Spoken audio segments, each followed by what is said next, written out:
Dear students, today we are reading about inverse trigonometric function of class 12th.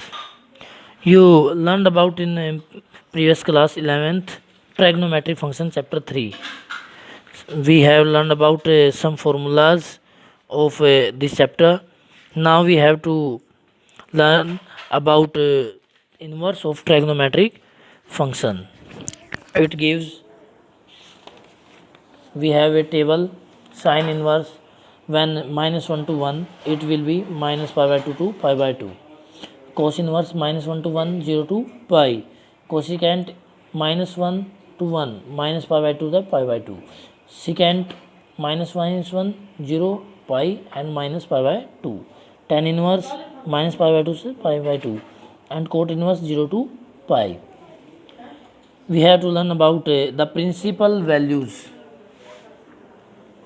of first question of 2.1 exercise. Sine inverse equal to minus 1 by 2. Let sine inverse 1 by 2 equal to y and minus 1 by 2 equal to sine inverse has gone in our RHS side sine y, and where the values of sine minus 1 by 2 it will be minus sine pi by 6 sine y.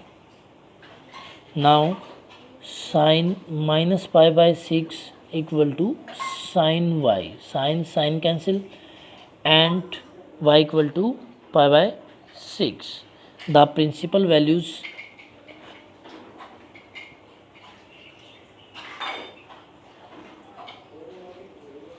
value of sine inverse minus 1 by 2 is minus pi by 6.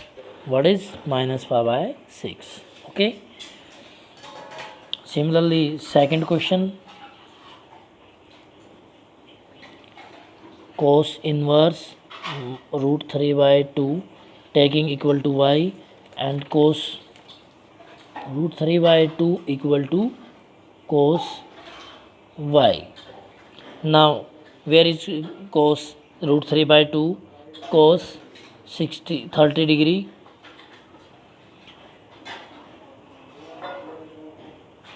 then cos pi by 6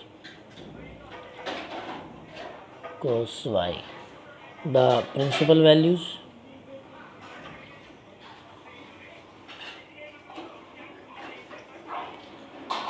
of cos inverse root 3 by 2 equal to is pi by 6. Okay. Now cosecant 2 also equal to this and pi by 6 is the answer. Tan inverse root minus 3, this will be minus pi by 3. Cos inverse, question number 5, cos inverse minus 1 by 2 equal to y and cos y equal to minus 1 by 2 which is equal to minus cos pi by 3 cos y and cos pi minus pi by 3, we getting cos y 3 pi minus pi 2 pi cos 2 pi by 3. The principal value of cos inverse minus 1 by 2 is 2 pi by 3. Okay. Simply we know that if we have cos, angle of cos, secant and cosecant. Okay. If we have cos and secant in a negative angle, then we solve pi minus theta. Okay, you write today this exercise 10 question. Okay, sorry, 7 question only. How many? 7 question you could write today. Thank you.